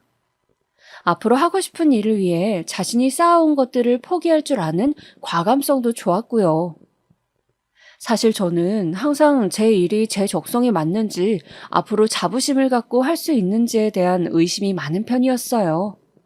모든 일이 그렇겠지만 서비스직을 하면서 다양한 사람들을 만날 때마다 회의감이 들었고 그만두고 싶었던 때가 한두 번이 아니었거든요. 분명 이 직업에 대한 선망으로 시작했지만 제가 정말 잘할 수 있는 일인지에 대해서도 자신이 없었고요. 그럴 때마다 저희 아버지가 하셨던 말씀이 있었어요. 의심이 든다면 그 의심을 확인해 보겠다는 생각으로 더 빠져들어서 도전해 보아라 하는 거였죠. 그러다 보면 그 의심이 옳든 틀리든 지나온 시간들을 후회하지 않을 거라고요. 그런데 성훈 씨를 처음 만났던 그 순간에 아버지와 똑같은 말을 하더군요. 과거의 자신도 지금 하고 있던 일에 확신이 없었지만 매 순간 최선을 다해서 도전해왔기에 후회하진 않는다고요. 그 이야기를 들으니 인간적인 호기심이 생겼던 것 같아요. 물론 겉보기에도 말끔하니 호감상이기도 했거든요. 그래서 저는 평소에 저답지 않게 열렬히 구애했고, 우리는 만남을 시작하게 되었습니다. 만남을 이어가면서 커다란 문제는 없었어요. 둘 다 나이가 있는 만큼 결혼을 전제로 시작했기에 다른 때보다 진중했고 서로를 알아가는데 시간과 노력을 아끼지 않았거든요. 참 좋은 사람 같았어요. 이런 사람이라면 평생을 함께한다 해도 괜찮겠다 싶었죠. 굉장히 세심한 사람이라 사소한 것 하나하나 살펴주니까 저로서는 사랑받는 기분이 들어서 좋았어요. 직업적으로 불안정하긴 했지만 미래에 대한 꿈도 갖고 있었고요. 다만 성우 씨는 자신의 학벌에 대한 자부심이 큰 편이었어요. 아는 것이 많았던 만큼 자신이 알고 있는 걸 이야기해 주길 좋아하던 사람이었죠. 저는 원래 듣는 걸 좋아하는 편이긴 했는데 그래서 그런지 본인도 저만 만나면 평소보다 더 수다스러워진다고 하더라고요. 보통은 본인이 살아온 이야기와 4살 많은 인생 선배로서 제 삶에 대한 조언 등에 대한 이야기였죠. 자기야, 우리 나이가 되면 연애도 허투루 해선 안 돼. 배울 게 많은 사람을 만나야 나중에도 손해를 안 본다고. 장담하건대 난 누구보다 치열하게 살아왔어. 자기가 만나왔던 사람들과는 다를걸? 일을 그만뒀다고 해서 그냥 놀고 있는 게 아니라니까. 네가 어려서 아직 잘 몰라서 그러는데 이직이란 게 그렇게 쉬운 일이 아니거든. 최소한 6개월은 더 쉬면서 차근차근 준비해야 돼. 뭐 이런 말들이요. 처음엔 기분이 상했지만 듣다 보니 나중엔 그러려니 하게 되더라고요. 말이 좀 많아서 그렇지 그것만 빼면 저에게 잘하기도 하고 잔소리하는 만큼 챙겨주기도 잘했거든요.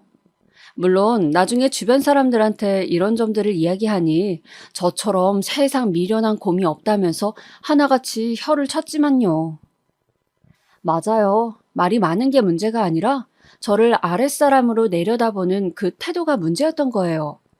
그건 결코 쉽게 넘어갈 일이 아니었죠.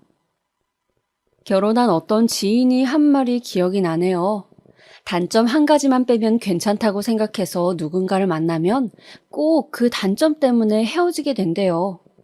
커다란 단점 하나가 다른 여러 장점을 다 잡아먹으니까요. 분명 틀린 말이 아니었죠. 한 번은 제 친구들을 보여준 적이 있었어요. 성훈 씨가 하도 제 친구들을 보고 싶다고 졸라서 자리를 가지게 된 거였죠. 제 친구들을 보면 제가 어떤 사람인지 더 잘 알 수 있다나? 그러면서 본인은 학교 전공과는 전혀 다른 일을 하다 보니 나이가 들수록 친구가 많이 사라졌다고 하더군요. 그 말조차 그땐 왜 그렇게 안쓰럽게 들리던지 마침 저를 잘 아는 오래된 친구들이 성훈 씨를 궁금해하던 참이었고 제가 이렇게 남자친구를 보여준 게 처음이라서 다들 흔쾌히 나아주었네요. 처음 만나던 한두 시간은 분명 하하호호 웃음이 끊이지 않으며 화기애애했습니다. 성훈 씨가 활달한 편이라 분위기 띄우는 걸 잘했거든요. 그런데 시간이 지나고 술이 조금 들어가니 성훈 씨가 점점 평소에 저를 대하는 것처럼 친구들을 대우하기 시작한 거예요. 말끝마다 친구분이 잘 몰라서 그러는데 라면서 애들이 원치도 않은 조언과 충고를 아끼지 않는 모습이 제가 보기에도 심하더라고요. 나한테도 이래였나 싶고 그래서 그만하라는 표시로 옆에서 계속 팔로 툭툭 쳤는데 눈치를 못 채더라고요. 하긴 눈앞에서 친구들의 표정이 점점 굳어가는 것도 못 알아챘으니 어련했을까요? 분명 친구들에게 저희 커플을 소개하는 자리였지만 어쩌다 보니 각종 경제와 사회, 정치에 관한 이야기를 주고받으며 영양가 없는 대화만 줄곧 이어지다 모임이 끝나게 되었습니다. 성훈 씨를 먼저 집으로 보내고 친구들을 집으로 데려다주는 길이었어요. 어색한 침묵이 이어지다가 한 친구가 정막을 깨고 먼저 말을 꺼내더라고요. 소영이 너 오늘 그분이랑 결혼할 계획인 거 맞지? 아마도 안 그래도 너희한테 오늘 어땠는지 물어보려고 했는데. 내가 주제넘게 네 선택에 대해서 이래라 저래라 하는 건 아니지만 그냥 너의 친구로서 그리고 오늘 함께 자리했던 사람으로서 말하자면 그분은 너에게 안 맞는 것 같다. 뭐 다정다감하고 유쾌하니 사람으로선 나쁘지 않은 것 같은데 평생 배우자로 함께하기엔 뭐랄까 조금 고압적이지 않아? 다른 사람들을 대할 때 말이야. 맞아, 분명 그런 면이 있지. 친구는 저의 무덤덤한 반응이 마음에 들지 않았는지 자신의 생각을 한 번 더 확실히 표현했습니다. 네 입장 생각해서 이런 말까진 하고 싶지 않았는데 요즘 말로 하면 솔직히 좀 꼰대 같지. 분명 너도 숨 막히는 날이 오지 않겠어? 그런 걸 생각하면 사실 난 걱정돼. 그때 당시엔 친구의 말에 수긍하고 대신 사과하면서도 속으로는 한 귀로 흘리게 되더라고요. 아마도 제게 쓰인 콩깍지의 일종이었겠죠. 내가 알고 있는 성훈 씨의 좋은 장점들을 친구들은 모르니까 잠깐 만나보고 하는 말이겠거니 싶었어요. 이제 와서야 그 생각이 어리석었던 걸 깨달았으니 참 빠르죠. 이러니 남녀 사이의 문제는 주위에서 수백 번 이야기해봤자 소용없고 본인이 직접 깨달아야 변화할 수 있다는 건가 봐요. 그 만남이 있고 난 후 성훈 씨를 만나 따로 제 생각을 전하기로 했어요. 앞으로 나를 대할 때 가르치듯이 말하지 말고 연인으로서 그리고 평생을 함께할 아내로서 존중하는 태도를 가져달라고요. 제가 처음으로 그렇게 말하자 성훈 씨는 조금 놀란 듯 보였습니다. 그러더니 사과하면서 자신이 왜 그렇게 말하는 습관이 생겼는지 이야기를 해주더라고요. 우리 아빠는 그 시절 유명한 대학을 나오셨어. 먹고 살기 힘든 때 흔치 않게 배운 사람이었지. 그 자부심이 크다 보니 어렵게 취직한 회사도 마음에 들지 않아 퇴사를 반복하기 일쑤였던 거지. 결국 원래 기대보다 한참 떨어진 작은 회사를 다니게 되었고 거기서 정년퇴직까지 하신 거야. 하지만 아빠는 그 현실을 부정한 채 본인이 좋은 학교를 나온 수재였다는 사실만 기억하고서 주변 사람들을 대했어. 그러다 보니 평소에 말버릇이 상대를 내려다보듯이 대하는 거였고 그런 환경에서 자란 나도 똑같이 닮아버린 거야. 내가 악착같이 공부해서 좋은 학교에 간 것도 그런 이유였고. 대충 이야기를 들어보니 이해가 가더라고요. 뭐 문제를 알았으니 고치기만 하면 되는 줄 알았어요. 성훈 씨도 그 다음부터 대화를 할 때 특히 더 조심하기도 했고요. 한 번에 바뀌진 않았지만 말실수를 하고 나면 이젠 금방 알아차리고 사과했거든요. 제가 여기서 또 간과했던 건 결혼은 당사자 두 사람만의 일이 아니라는 거였어요. 말로만 들어왔던 남자친구의 아빠가 저의 시아버지가 될 사람이라는 걸 잊고 있었던 거죠. 코로나가 어느 정도 일상화된 후 아버지의 소개로 저는 다른 호텔로 이직하게 되었습니다. 전 직장보다 더 크고 알려진 곳이라 저에겐 좋은 기회였죠. 성훈 씨도 헬스 트레이너 일을 다시 다니게 되었어요. 거기서 운동을 가르치며 몇 년 더 일하다가 본인만의 헬스장을 차리는 게 목표라고 했죠. 그렇게 어느 정도 자리가 안정화되고서 우리는 1년 후 결혼을 약속하게 되었습니다. 부모님께 말씀드렸을 땐 사실 크게 반기진 않으셨어요. 아무래도 성훈 씨의 일이 안정적이지 않을 것 같다는 어른들의 선입견이 강한 탓이었죠. 실제로 어느 정도는 맞기도 했고요. 그렇지만 계속된 설득 끝에 결국은 제 뜻을 따라주시기로 했습니다. 저의 선택이니 끝까지 믿어주시겠다면서요. 같이 한번 찾아뵙겠다고 약속을 드리고선 저는 먼저 성훈 씨 부모님을 찾아뵙게 되었습니다. 상견례 전에 얼굴 뵙고 인사드리려고도 했고 성훈 씨 아버님, 어머님께서 꼭 이쪽 먼저 찾아오라고 신신당부하셨다고 해서요. 괜찮은 일식집이나 한정식집에서 뵈려고 알아보았는데 성훈 씨 어머님께서 집으로 초대해 주시더라고요. 아직 식장을 잡은 것도 아닌데 부담스러우시다는 이유였어요.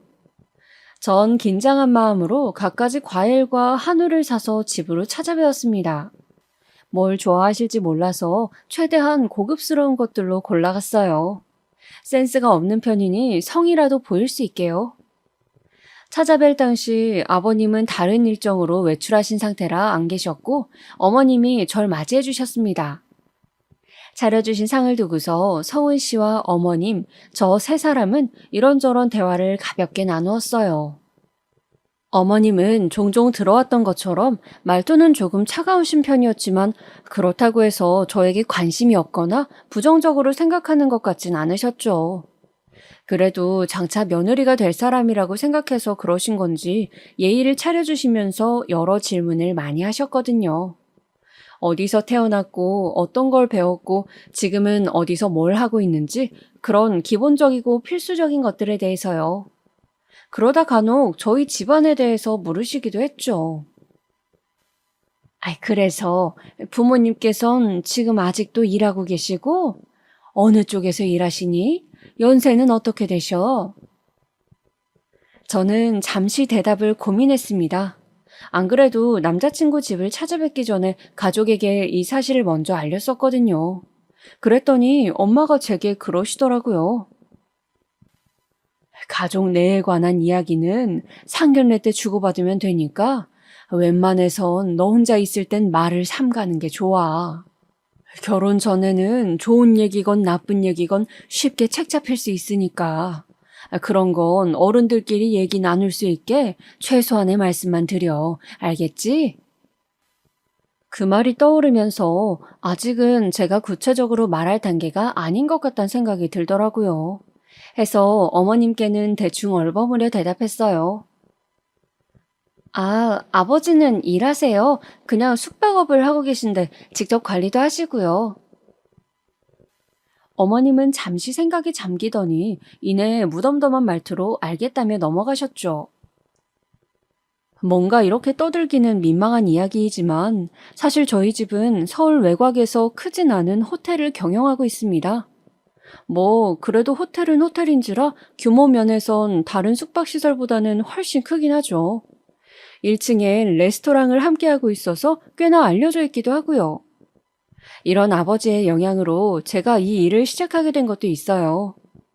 아버지는 당신 일에 넘치는 자부심을 갖고서 환갑을 훌쩍 넘긴 나이에도 아직까지 매일 호텔을 드나들며 운영에 직접 관여하고 계시니까요. 외곽에 있다 해도 제가 보기엔 어느 근사한 5성급 호텔과 견주어도 전혀 뒤처지지 않고요. 그런 모습을 보면서 자란 저는 아버지가 있는 호텔에서 일하고 싶단 마음으로 꿈을 키우면서 관련 학교에까지 진학하게 된 거였어요. 그런데 아버진 제가 너무 쉽게 이 일을 배우는 걸 원치 않으셨고 다른 호텔에서 일하며 현장이 어떻게 흘러가는지 공부하길 바라셨죠. 이렇게 들으니 뭔가 재벌 2세의 성장일기 같네요. 그만큼 대단한 집안은 아니지만 시골 작은 마을에서 태어난 아버지가 홀로 서울에 올라와 맨 땅에서 일궈낸 사업이니 충분히 박수받아도 될 가치 있는 일이라고 생각해요. 지금까지 내가 누리는 일들에 대해 부모님께 감사한 마음으로 지내왔고요. 그런 이유로 부모님에 대한 자부심은 크지만 제가 한 건 아직 아무것도 없으니 나서서 떠벌리고 다닐 이유도 없었죠. 그렇게 자연스럽게 성은 씨에게도 이야기한 적이 여태껏 한 번도 없었던 것 같네요. 저에게 물어본 적도 없으니 굳이 말할 기회도 이유도 없었고요. 숙박업을 한다는 저의 말에 성은 씨는 다소 놀란 것 같았습니다. 본인은 처음 듣는다면서 그동안 제 이야기를 혼자 미루어 봤을 때 저희 아빠가 그냥 일반적인 음식점을 운영하고 계신 줄 알았다고 하더라고요. 얘기를 안 하니 그렇게 생각했을 수도 있겠다 싶어서 웃어 넘겼습니다. 그때 아버님이 집 안으로 들어오셨어요. 밖에서 술자리가 있으셨는지 약주를 조금 하신 것 같았고요. 빨갛게 오른 얼굴로 저를 훑어보며 낯선 이에 대한 반감을 드러내시더라고요. 이내 이 낯선 손님이 성은 씨와 함께 왔다는 걸 아시고선 그제서야 식탁에 앉으셨죠. 그래, 네가 소영이구나. 전부터 이야기는 익히 들었지. 우리 똑똑한 아들이 선택한 사람이라 많이 궁금하긴 했어. 사실 댁을 찾아뵙기 전부터 저에 대해서 많이 물어보실 줄 알고 긴장 많이 했는데 그럴 틈이 없더라고요. 아버님은 짧은 인사말을 건네시고는 어느 순간 자연스럽게 본인 이야기를 하기 시작하셨습니다. 당신이 얼마나 좋은 집안에서 태어났고, 얼마나 많이 배웠으며, 얼마나 쉽게 대학을 갔는지에 대해서요. 제가 차 한 모금도 마시지 못하고 내내 이야기를 듣는데 성훈 씨는 이런 이야기의 흐름이 익숙하다는 듯 본인 핸드폰이나 만지작거리고 있더라고요. 아버님을 말리지도 않고요. 그렇게 앉아서 궁금하지도 않은 인생사 이야기를 한참을 듣는데 다행히도 어머님이 이제 그만하고 저에게 그만 집에 돌아가 보라며 구해주셨죠. 저는 아쉬운 표정으로 그렇지만 잽싼 동작으로 짐을 챙기기 시작했습니다. 그런데 저를 물끄러미 바라보던 아버님이 갑자기 한 말씀 하시더라고요. 사실 아주 솔직히 말하자면 네가 며느리감으로선 그렇게 마음에 들진 않는다. 알지? 뭐 듣자 하니 배움에 대해서 중요시 여기지 않는 집안 같던데 생각해봐라. 왜 사람들이 수준을 운운하면서 급을 따져 만나겠나? 함께 어울리려면 대화가 통해야 하니까 그런 거다. 이 머리로 나오는 말의 수준이 맞아야 한다고. 그 말을 듣는 순간 전 너무나 기분이 불쾌했습니다. 오늘 처음 본 초면인 사이에 게다가 아들이 결혼하고 싶다고 데려온 사람한테 어떻게 그런 말을 할 수가 있을까요? 한마디로 저희 집안은 못 배워먹은 꼴통 집구석이고 당신네들은 콧대 높은 고고한 집안이라는 거 아닌가요? 결론적으로 아버님은 이 말을 저에게 하기 위해 여태껏 본인이 어떤 길을 걸어왔는지 구구절절 얘기하신 건가 싶더라고요. 그런데 또 한편으로 생각해보니 저는 배움을 중요시한 적 없던 이야기를 한 적이 없는데 너무나 당황스럽더군요. 그래서 그 짧은 기간 내에 곰곰이 지난 시간을 되짚어봤습니다. 갑자기 기억 하나가 불현듯 떠오르더라고요. 몇 달 전 제가 어버이날 선물을 준비하는데 옆에서 성훈 씨가 지켜보고 있던 그 순간의 기억이요. 저희 아빠가 중학교만 졸업한 분이어서 학교에 대한 미련이 아직도 남아 계시다는 이야기를 아주 잠깐 지나치듯 했었거든요. 그걸 듣고서 본인 멋대로 포장하여 곧장 아버님께 가서 전달했을 테죠. 결국 그렇게 우리 집은 배우는 것에 대해서 전혀 관심을 두지 않는 집안이 된 거고요. 어이가 없어서 성훈 씨를 쳐다봤더니 본인은 모르는 일이라는 듯 과일만 주워 먹고 있던데요. 먹고 있던 사과처럼 똑같이 깎아버릴까 하다가 참았네요. 이런 집에선 더는 1초도 못 있겠다 싶어서 도망치듯 빠져나왔습니다. 그제야 정신을 차렸는지 성훈 씨가 따라 나와 잡더라고요. 집까지 데려다 주겠다면서요. 됐다고 하고 얼른 나와 혼자 바로 집으로 향했습니다. 더 이상 그 사람이랑은 만날 수 없겠다는 깨달음만 얻은 채로요. 성훈 씨는 제 달라진 태도를 보고서야 사태의 심각성을 깨달은 듯 했습니다. 헤어지겠다고 마음먹었기에 이별을 준비하고 있었더니 이를 알아차렸는지 어떻게든 저를 붙잡으려는 노력을 하기 시작하더군요. 어느 순간부터 매일 제 직장 앞으로 데리러 오거나 밤마다 장문에 문자를 남기고 꽃다발 선물을 만날 때마다 주는 그런 행동들이요. 제가 없는 일상을 상상해보니 너무 괴로워서 저를 꼭 잡아야겠다고 생각했다나요? 항상 받아주고 이해해주고 들어주던 저 같은 사람을 다신 만날 수 없다는 걸 이제서야 깨달았다고요. 아마도 잠시 연락 없이 떨어져 있던 기간 내내 이런저런 생각을 많이 한 것 같았습니다. 매번 연락을 하는 건 제 쪽이었으니까요. 허전함을 느낄 법도 하지 했죠. 그런데 솔직히 저도 아버님의 그 말 때문에 화가 난 거지 남자친구한테 화가 났던 건 아니라서 그런 말을 들을수록 마음이 흔들리더라고요. 그러다 보니 얼굴을 보면 자꾸만 마음이 약해지고 자기가 잘하겠다는 말을 믿고만 싶어지고요. 아직 정신 못 차렸던 거죠. 속병을 앓으면서도 확실히 결정 내리지 못했던 건 사실 마음속으론 그렇게 모른 척하고 싶었던 거예요. 나만 그 일을 까맣게 잊어버리면 없던 일이 될 테고 그럼 우린 다시 평범한 연인 그리고 가족이 될 수 있을 테니까요. 그런 안일한 마음이니 그때 당시 몇 날 며칠을 헤어지지도 그렇다고 다시 온전히 만나지도 못한 채 이런저런 고민으로 밤을 보냈던 것 같네요. 저의 이런 심각한 상황을 일찌감치 눈치챈 엄마가 조심스럽게 오셔서 남자친구 부모님을 뵙고 온 게 아니냐고 물어보셨지만 괜한 걱정을 끼쳐드리긴 싫었습니다. 늘 그랬듯 또다시 얼버무리고 말았죠.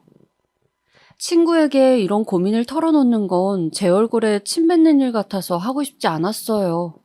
형제가 없는 저는 부모님에게 모든 걸 털어놓는 딸이었지만 그것도 어리광일 뿐이니 진중한 결혼 문제에 대해선 쉽게 이야기 나누기 어려웠죠. 저의 개인적인 근심과는 다르게 아버지의 사업은 점점 더 안정화되고 있었어요. 코로나가 터졌을 당시에만 해도 사실 사업을 다소 무리하게 확장시키고 있었던 때라 적잖이 어려웠거든요. 이런 시대에 세계적인 전염병이 터질 줄 누가 알았을까요? 그 당시는 가족들 모두가 상황적으로도 심적으로도 힘들던 때였죠. 그러다 차츰 시간이 흐르고 코로나가 일상화되면서 사람들이 해외여행을 못 가니 호텔로 여행을 오더라고요.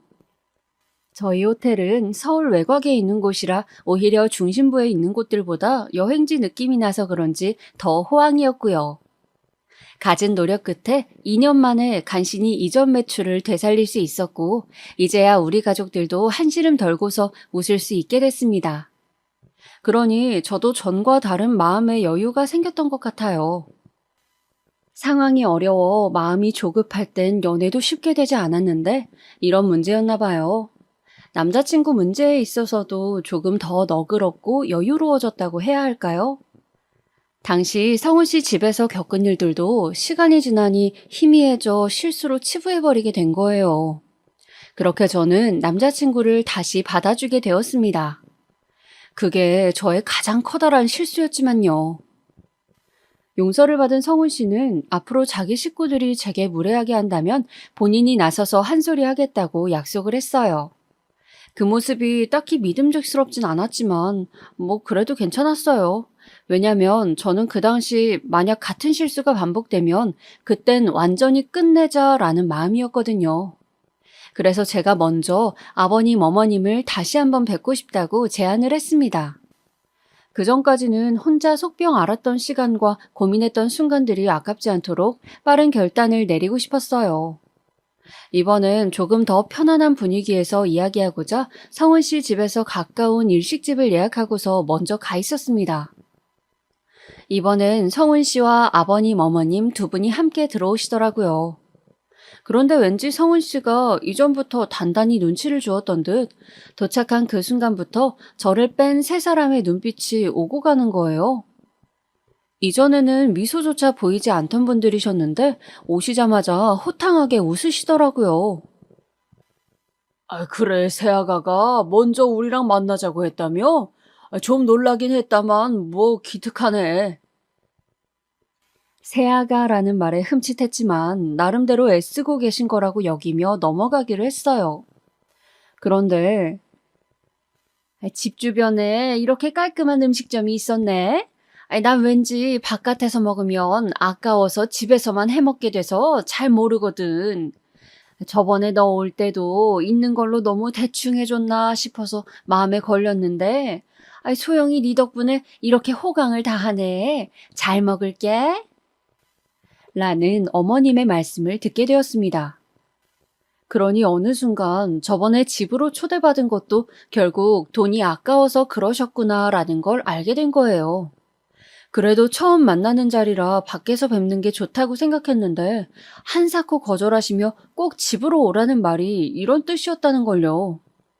그런 일이 있고 나서 제가 대접하는 건 당연하게도 이런 고급스러운 음식점이라는 게 왠지 찜찜한 기분이 들어서 답답했어요. 하지만 저는 애써 마음을 추스르고서 대화를 이어가려고 노력했습니다. 저번엔 죄송했습니다. 얼굴 뵙고 말씀드리고 싶었어요. 이제 성훈 씨랑 결혼에 대해서 깊게 이야기하기 전에 한 번 더 어머님, 아버님 만나 뵙고 이런저런 의견도 여쭙고 싶어서요. 그래, 잘 생각했네. 요즘 사람들 아무리 자기들 잘났다 떠들어대지만 그래봤자 속빈 강정이다. 현명한 어른들 말씀을 따라가야 괜히 헛고생 안 하는 거야. 잠자코 듣고 있던 성훈 씨가 아버님 말씀이 끝나기도 전에 크게 헛기침을 하더라고요. 아무래도 눈치를 준 게 맞았나 봐요. 기분이 더 찜찜해질 찰나에 막은 게 차라리 다행이라고 생각했어요. 덕분인지 이전과 다르게 꽤나 화기애애한 분위기에서 식사를 이어갈 수 있었습니다. 성훈 씨가 사이에서 소통을 조율하고 활기차게 대화를 이끌어 나가니 확실히 이전과는 다르더라고요. 아버님, 어머님은 가끔 문제가 될 일이 있으면 성훈 씨를 탓하게 됐고, 성훈 씨는 넉살 좋게 넘기니 저는 곤란할 일 없고요. 아버님은 기분이 좋으셨는지 반주까지 하셨네요. 그때 그 순간만큼은 정말로 저도 이제 이 집의 식구가 된 것 같았어요. 전에 있었던 맘상한 일들이 다 녹는 기분이었죠. 그런데 그 화목한 분위기가 가장 최고조에 올라갔을 때 또 일이 터진 겁니다. 제가 신이 나서 엄마의 충고도 까먹은 채 혼자 막 떠들던 참이었어요. 저 여태까지 정말 열심히 일하면서 알뜰하게 모았어요. 다른 건 몰라도 그 성실함 하나는 내세울 수 있고요. 어릴 적엔 제가 결혼할 때 부모님 도움도 안 받겠다고 다짐할 정도였으니까요. 야, 세아가 농담이지? 집에서 얼마까지는 해주겠다고 말씀하셨을 거 아니야. 여인숙 그거 운영해봤자 벌면 얼마나 벌겠냐마는. 술에 취한 아버님이 웃음기 가득한 얼굴로 말씀하시더라고요. 순간 제 표정이 확 굳자 이를 알아챈 성훈 씨가 취했다면서 말렸습니다. 그런데 처음엔 조심스러웠던 말투는 사라지고 삿대질까지 하시며 말씀하시더군요.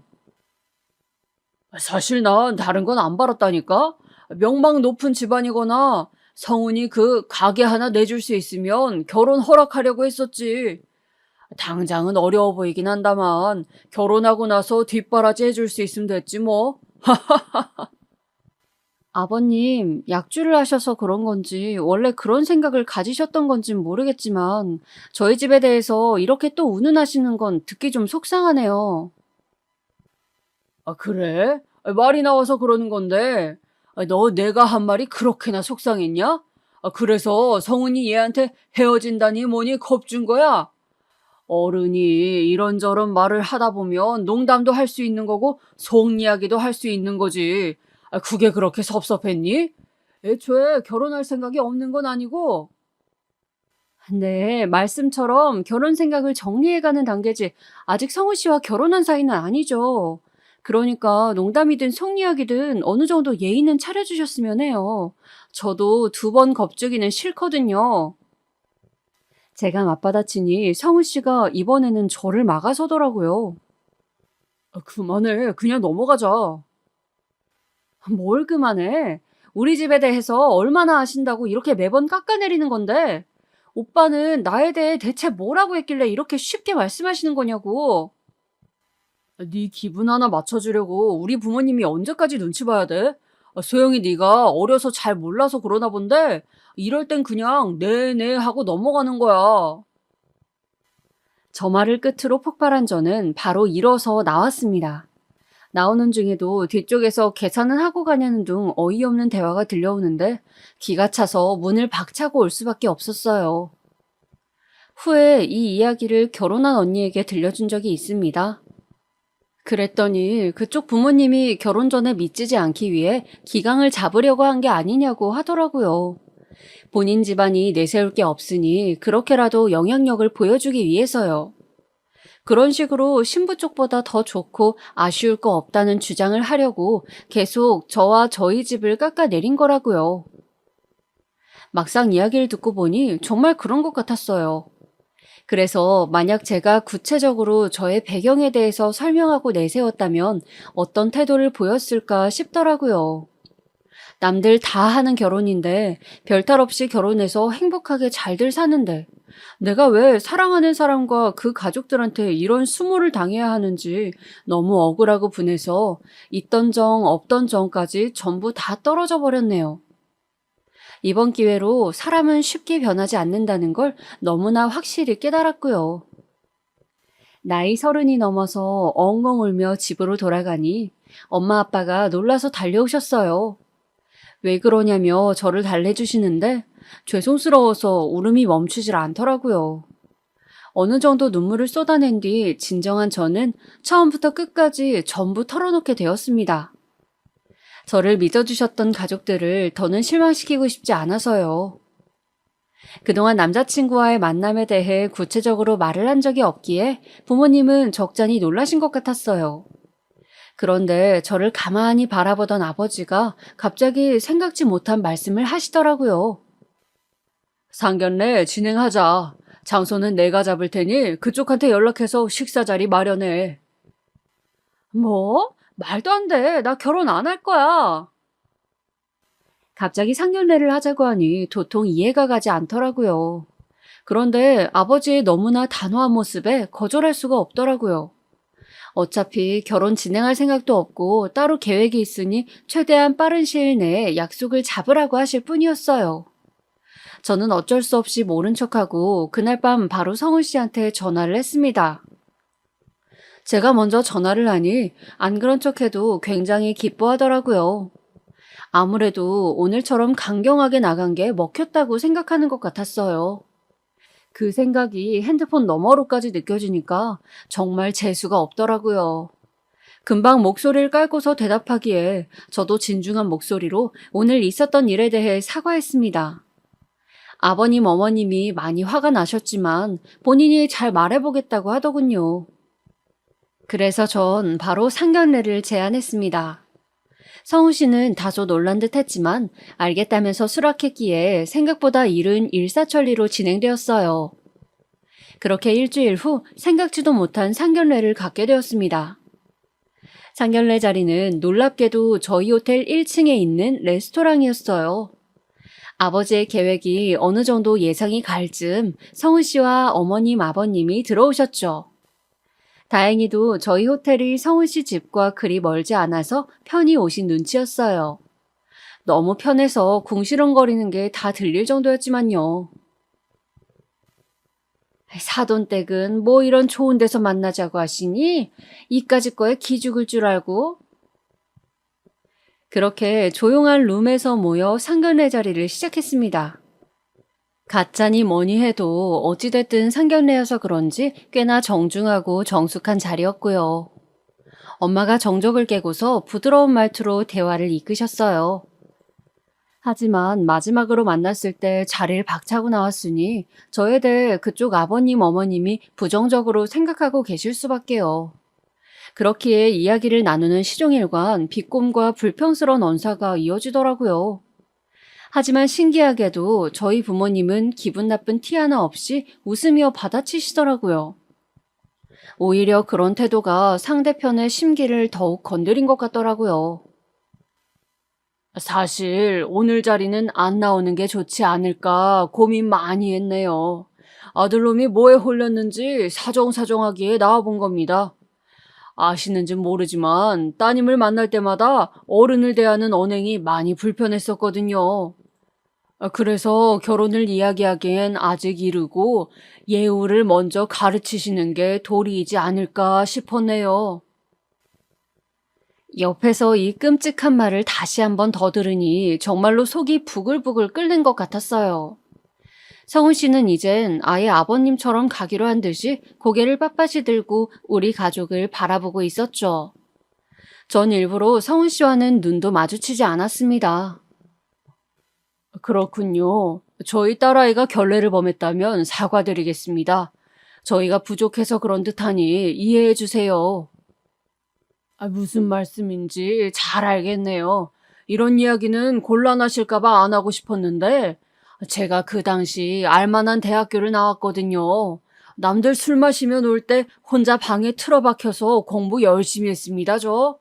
성훈이도 저의 영향을 받아서 명문대까지 나왔고요. 자식이 결국 닮는 건 부모 아니겠습니까?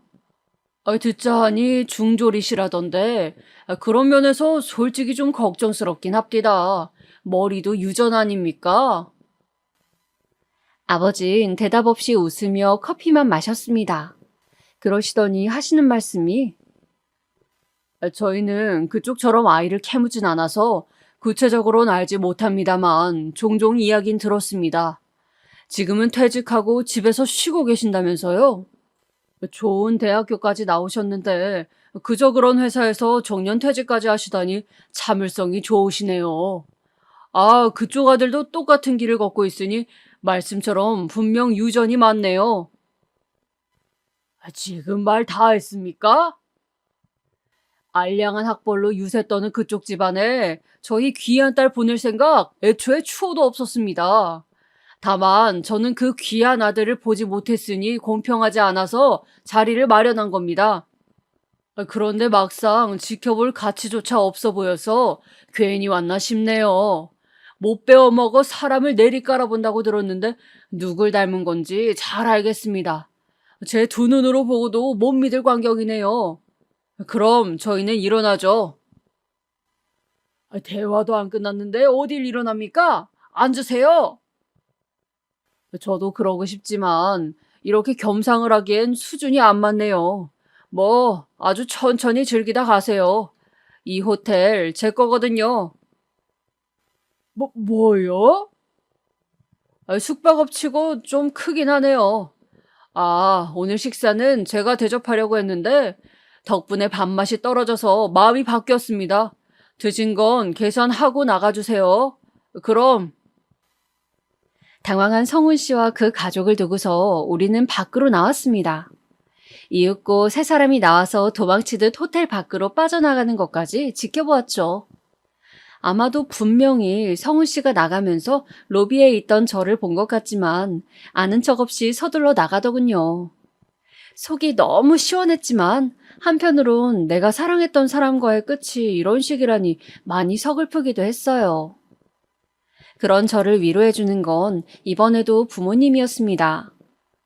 부모님께도 감사하면서도 죄송스러운 복합적인 감정이 밀려오더라고요. 또다시 눈물이 나는 걸 꾹 참으며 두 분을 안아드렸습니다.